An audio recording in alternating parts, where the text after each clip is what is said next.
hadda waxaan ku sugannahay magaalada Walwal oo 12 kiiloomitir u jirta magaalada Wardheer ee xarunta gobolka Doolo halka waxaan ku aragnay arrin ka duwan ama ganacsi ka duwan ganacsiyadan hore u soo arkaynay waa hooyo shaaha karisa 45 sano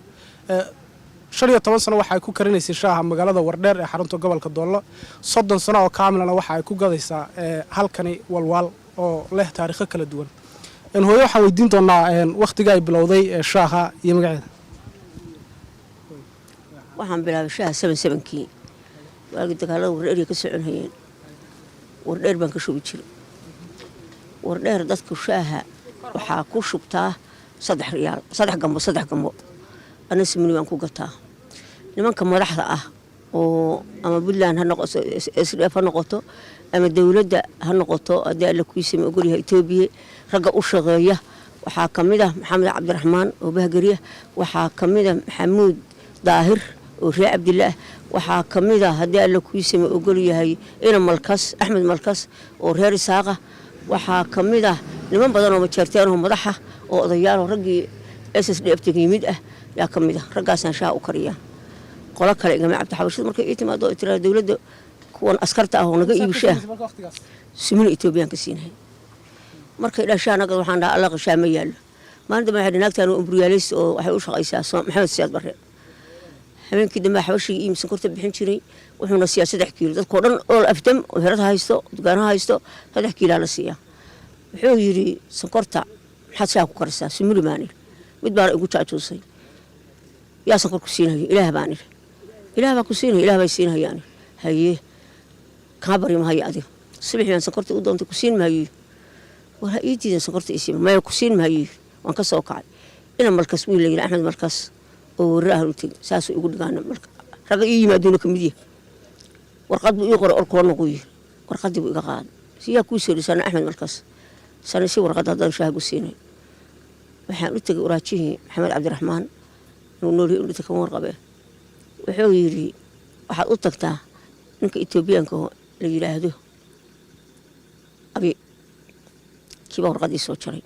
warqadii markuu ii soo jaray wuxuu yiri waxaad yeelaysaa bris xaroortiga naga waan meeshan qorta laga qabalihii baan tagay dad mu u yeeriyay dad 40 naagood meel ka dhoobay si orda taga ee sonkor siin maysa saxiil sabuuri ma si ha siin mayna orda iska tag warqad buu ii gooyay wuxuu yiri ninka sonkorta bixiyo shumana surat magaalada wali waan hayaa sonkorta inta kintaal buu ii soo dhigay kintaalkaas waxaan ku karin jiray ama maalin ama 2 maalmood aan ku kariyaa marka hadda tuuladan aad joogtid Walwal waxaad ku karisaa muddo 30 sano 30 sano koobka shaaha waxa sar riyaal maciishada kor u kacaysa ee qaaliyobaysa miyana saameyn ku yeelan adiga shaaha waxba iguma yeesho niyadan ka deganahay iimaankaygan qaba ilaah baan ku xidhnay isma ilaahdo waxbaad waayaysaa mana waayo guryahan hadda ay idisay aad aragtay dadka yaa ii dhisay marka goormaad go'aansatay inaad shaaha riyaal ku gado oo qiimaha ka dalbay 25 sano yaan go'aansaday markii simin waa lagu gadi jiray 25 sano go'aansaday inaan ku gado aan waxba ku bedelin kana bedelin siday ku timid qisadan ah inaan shaaha inta dhaafin waxay ku timid waan ku sheegay Wardheer baan aaday naag baan u shaaha gadanaysa waxaan ku iri markaas simin waan ku gataa waxaan ku iri shaahi soosi shaahi ii shubtay shaahi markay ii shubtay waa bakeeriyo roobqarday ku shubaysa waana qabowyo waan ka badan intee siinaysa ma eedo 3 riyaal saanaho faral waxaan ku galaanay koobkaas inaan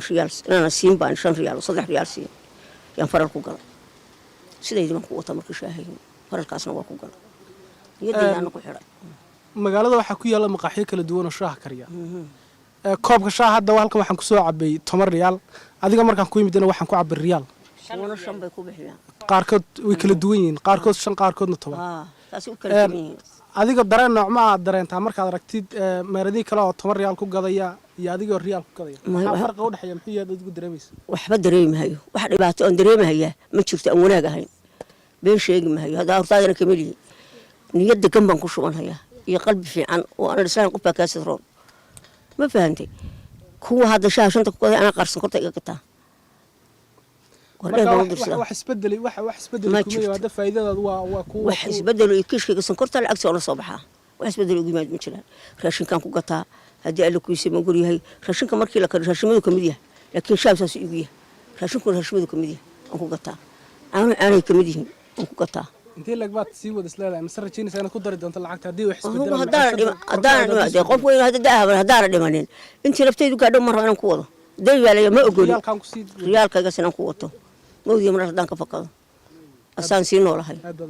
yaa mudantihiin